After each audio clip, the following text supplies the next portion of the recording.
തിരമാലകൾ കടൽക്കരയിലേക്ക് ശാന്തമായി ഒഴുകി വരുന്നത് നോക്കി അവൾ ഇരുന്നു. എത്ര പ്രക്ഷുബ്ധമായ തിരമാലകളും ഒന്നടങ്ങാതിരിക്കുമോ? മനസ്സും അതേപോലെ തെല്ലൊന്ന് ശാന്തമായിരുന്നു. അവളെ ഇന്നാണ് ആദ്യമായി കാണാൻ പോകുന്നത്. പ്രയാസങ്ങൾ ഷെയർ ചെയ്ത് കണ്ടുകിട്ടിയ കൂട്ടുകാരി.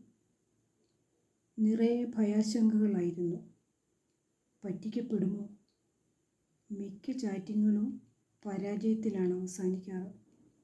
കൂട്ടുകാരിയോ അതോ കൂട്ടുകാരനോ?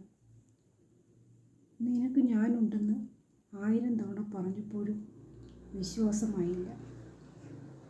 നക്ഷത്രങ്ങൾ മേലെ കണ്ണുകൾ ചിമ്മിത്തുടങ്ങി. താൻ തനിയെ ജീവിക്കുന്ന ഒരു പെണ്ണാണ്. ജോലി കിട്ടുമെന്ന പ്രതീക്ഷ ഇല്ലാണ്ടായി. സമയം ഏറെ വൈകുന്നു. കാത്തിരുന്ന് മടുത്തു.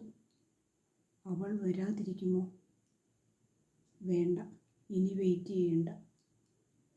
അപ്പോഴേ തോന്നിയതാണ് ഒക്കെ വെറുതെ ആയിരിക്കുമെന്ന്. എഴുന്നേറ്റ് മെല്ലെ നടന്നു തുടങ്ങി. അത് പിന്നിൽ നിന്നൊരു വിളി. റാണി, എടി ഞാനടി സുമ. അതിശയിച്ചു പോയി. എൻ്റെ പ്രിയ കൂട്ടുകാരി, മൈ ബെസ്റ്റ് ആൻഡ് ഡിയറസ്റ്റ്. വിവാഹിതയായി നാട്ടിൽ നിന്ന് പോയതിൽ പിന്നെ കണ്ടതേയില്ല. ഓ, അവൾ നാടും ഉപേക്ഷിച്ച് പോയിരുന്നല്ലോ. അവൾക്കറിയാമായിരുന്നു തന്നെയാണ് വിളിക്കുന്നതെന്നും കോൺവെർസേഷൻസ് തന്നോടാണെന്നും. പക്ഷെ എനിക്കൊന്നും അറിയില്ലായിരുന്നു. ഇനി നിനക്ക് ദുഃഖങ്ങളുണ്ടാവില്ല, ഞാൻ ഉണ്ടടോ എന്നും.